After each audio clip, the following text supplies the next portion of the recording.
Eh, Sekali lagi selamat datang kita semua, dan lebih khusus juga untuk saudari-saudari kita, tamu-tamu, orang tua saya, dengan hormat saya bisa katakan demikian, untuk kebersamaan kedatangan saudara, menyiapkan waktu, dan kami di sini bersama-sama untuk mempelajari akan kitab Tuhan, firman Tuhan, yang lebih khusus kitab Kejadian. Di dalam kitab Kejadian sebagai satu kelanjutan dari yang sudah kita bahas minggu lalu dari Kejadian pasal 1. Dan saat ini kita masuk, saya hanya sekilas di pasal 2, karena di pasal 2 ini dia menceritakan mengenai penciptaan Taman Eden. Jadi perbedaan antara Kejadian pasal 1 dengan Kejadian pasal 2. Kalau Kejadian pasal 1 dia menceritakan mengenai penciptaan langit dan bumi, Kejadian pasal 2 dia menceritakan mengenai penciptaan Taman Eden. Nah, sebelum kita masuk di dalam Kejadian pasal 3, ada satu hal yang perlu kita tahu sehubungan dengan dosa ini. Mungkin kita pernah bertanya, sebagaimana judul kita, apakah Tuhan menciptakan dosa? Pernah nggak kita berpikir mengenai hal ini? Apakah Tuhan menciptakan dosa?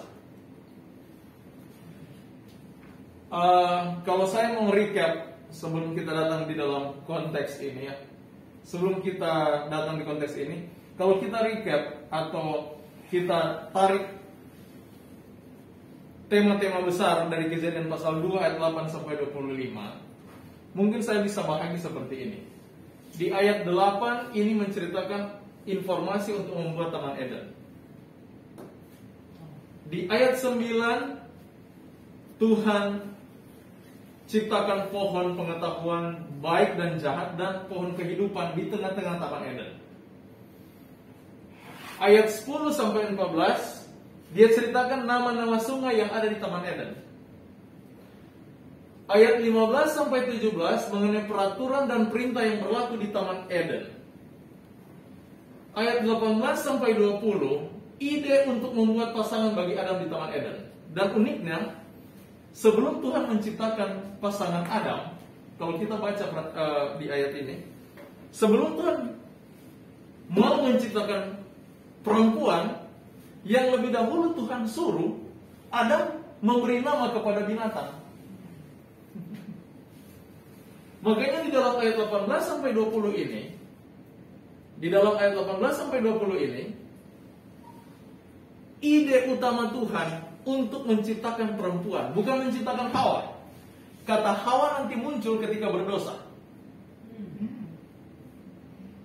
Tapi sebelum itu, namanya perempuan yang di dalam bahasa Ibrani disebut dengan Isha. Itu dia. Sedangkan Taman Eden sendiri, Eden itu bahasa Ibrani juga artinya pleasure. Ingat yang lalu kita bahas mengenai Allah melihat itu baik. Kata baik itu dalam bahasa Ibrani-nya tov. Tov itu pleasure.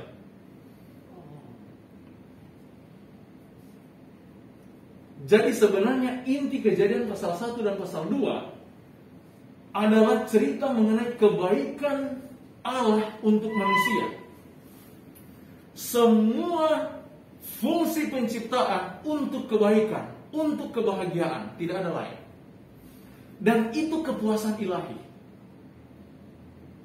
Jadi tidak ada manusia itu diciptakan oleh karena kebetulan. Tidak.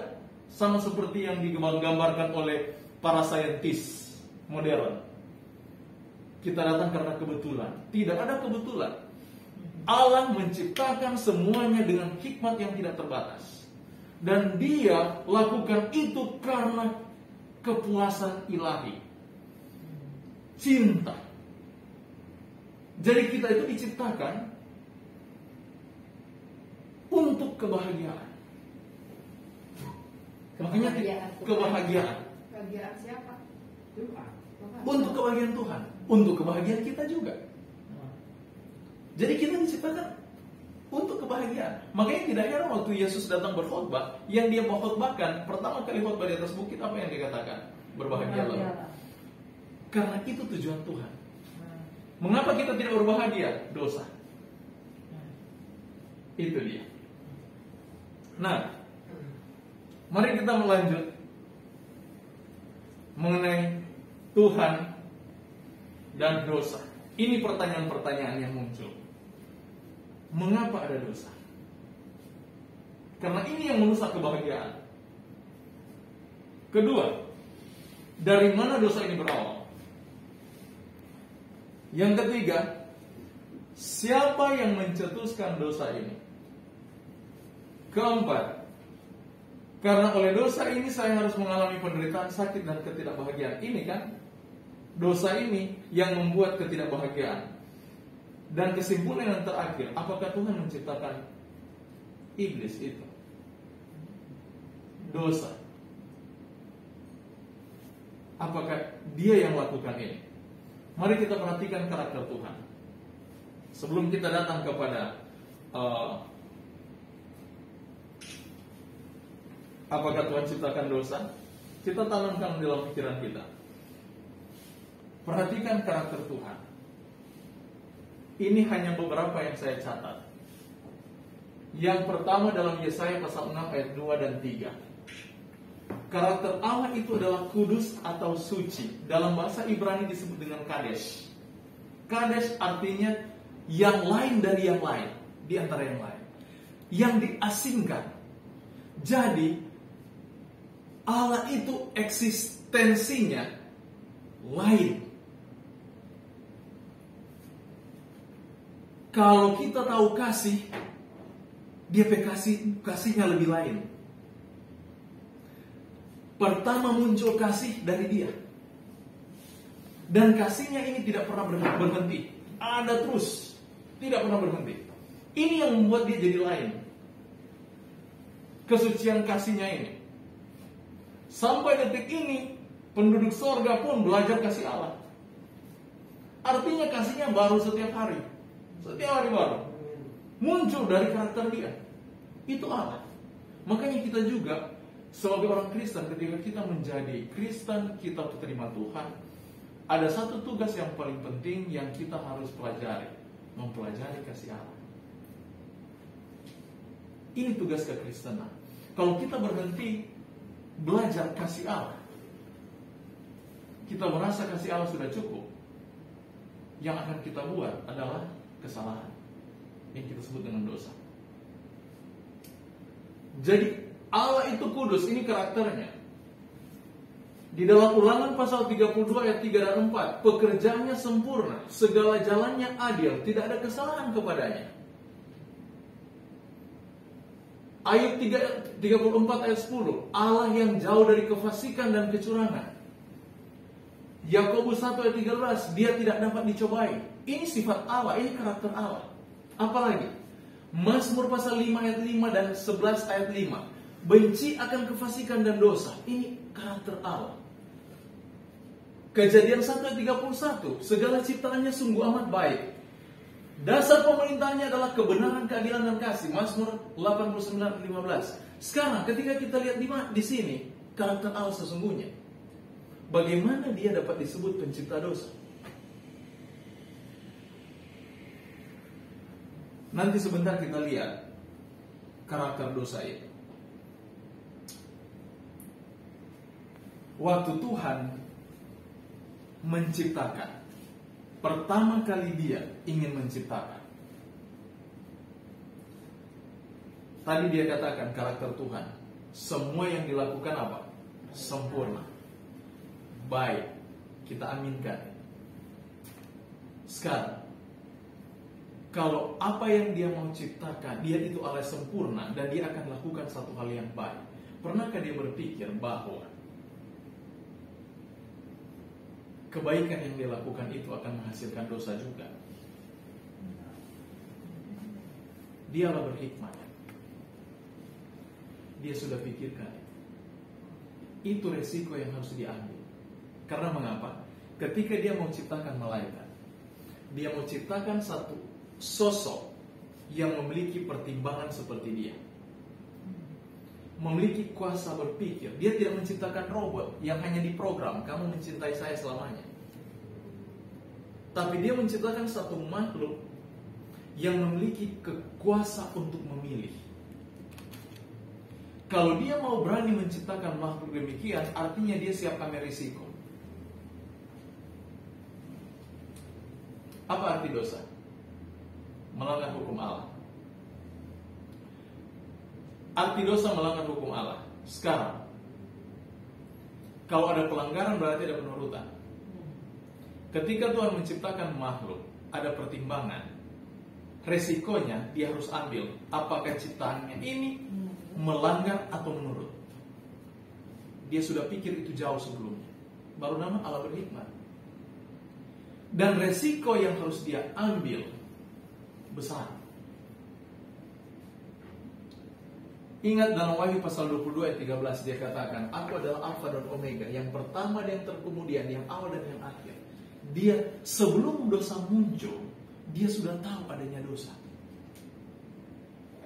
Dia Alfa dan Omega. Dia awal dan yang akhir. Dia itu maha tahu, yang kita kenal di dalam bahasa teologinya omniscience, maha tahu.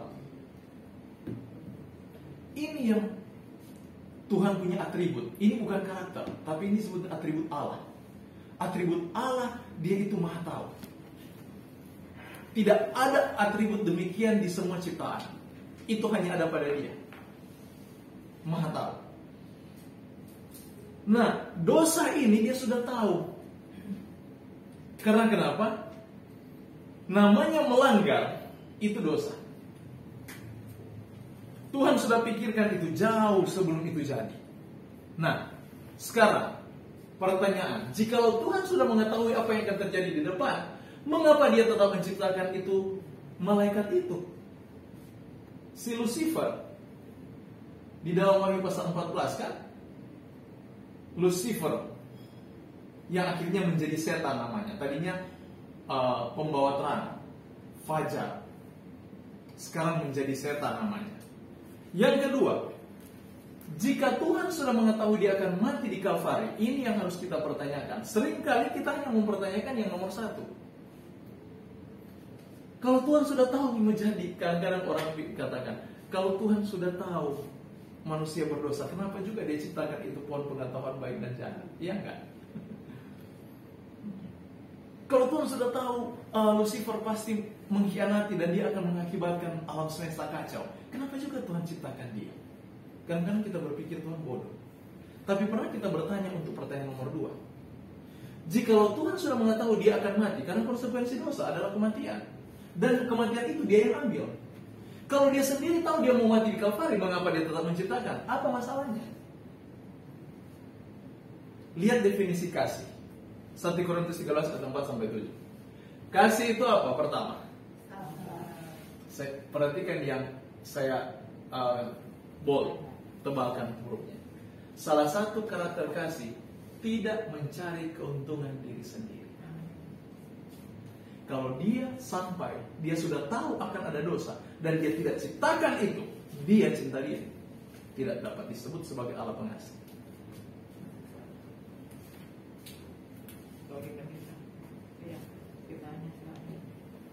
Bukan hanya itu, perhatikan yang terakhir. Dia sabar menanggung segala sesuatu. Tuhan itu bukan ahli ekonomi yang pakai perhitungan-perhitungan duniawi. Kalau kita mau buat rencana ya, contoh buka rumah makan, terus kita udah pikirkan, aduh resikonya pasti begini-begini, lebih besar resikonya negatifnya dibanding positifnya. Kalau begitu kita undur. Karena kenapa? Cinta diri. Tuhan tidak begitu. Begitu dia lihat resiko, dia tidak dapat mendustai dirinya sendiri. Dia harus ciptakan, sekalipun dia tahu dia sendiri yang mau mati. Alangkah besar kasih Allah. Saya merenungkan ini. Saya berpikir, layaklah engkau disebut sebagai Allah yang pengasih. Makanya ketika saya coba untuk hubungkan dengan kitab Wahyu, di kitab Wahyu orang-orang diselamatkan, mereka akan mengatakan, Engkau Allah yang adil. Saya katakan, layak dia disebut Allah yang adil. Mengapa? Saya tidak pernah dapat bayangkan dosa yang dia sudah tahu, namun dia ambil resiko. Kalau saya mungkin jadi Allah, saya bilang, ngapain saya capek-capek ciptakan manusia, terus saya mau mati. Nggak jadi mending aku hidup sendiri. Tetapi dia tidak. Dia Allah yang lemah lembut. Dia ambil resiko itu, sekalipun dia tahu dia akan mati. Dia sabar menanggung segala sesuatu. Dengan sabar selama kurang lebih 6.000 tahun, air matanya keluar melihat dosa-dosa manusia. Setiap bayi menangis, hati Allah menangis, karena dia tidak pernah menciptakan manusia dengan tangisan. Adam dan Hawa diciptakan dengan kebahagiaan, bukan dengan tangisan. Tapi ketika bayi lahir, bayi itu menangis, Allah pun menangis. Dia tidak pernah pikirkan, dia tidak mau itu. Tetapi itu konsekuensi dosa. Ribuan tahun Allah sabar menanggung semua ini. Coba saudara bayangkan, kalau kita sering berbuat dosa dan kita excuse atau kita mengizinkan dosa itu, kita berdalih dengan dosa-dosa itu. Pernah kita berpikir bahwa Allah sedih dengan itu? Tuhan sangat sedih dengan itu. Berapa lama lagi kita akan buat hati Allah sabar untuk menunggu?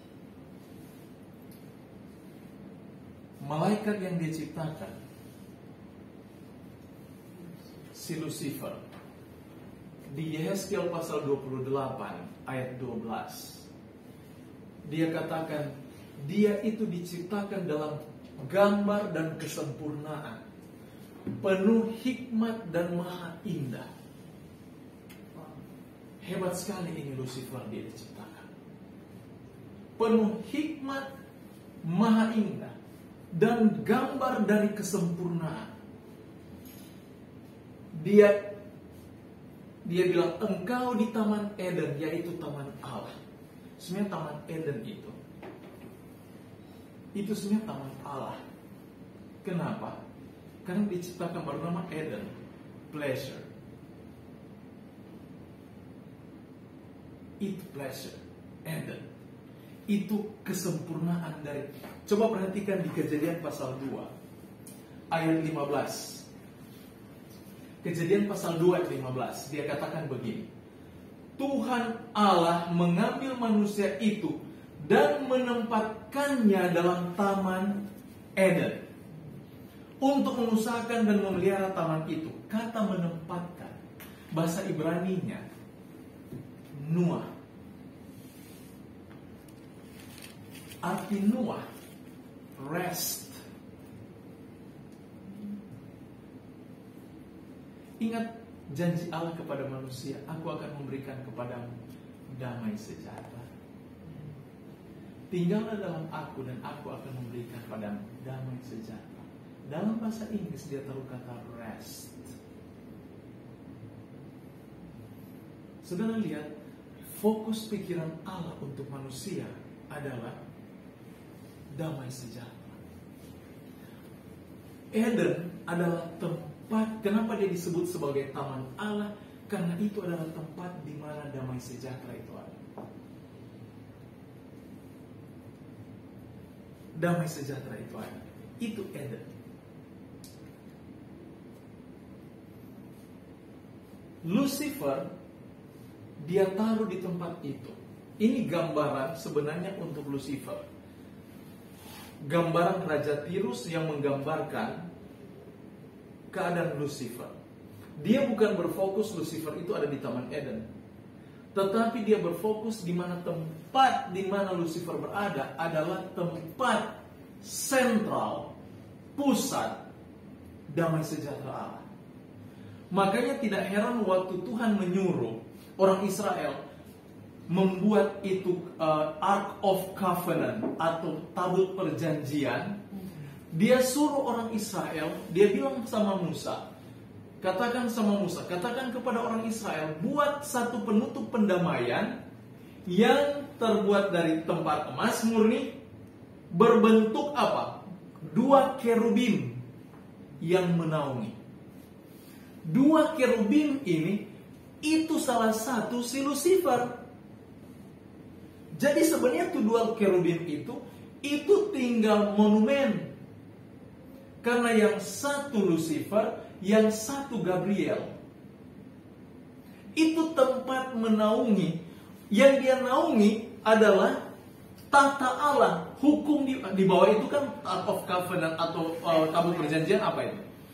Ada 10 Commandments atau 10 hukum Allah. 10 hukum Allah inilah hukum kasih.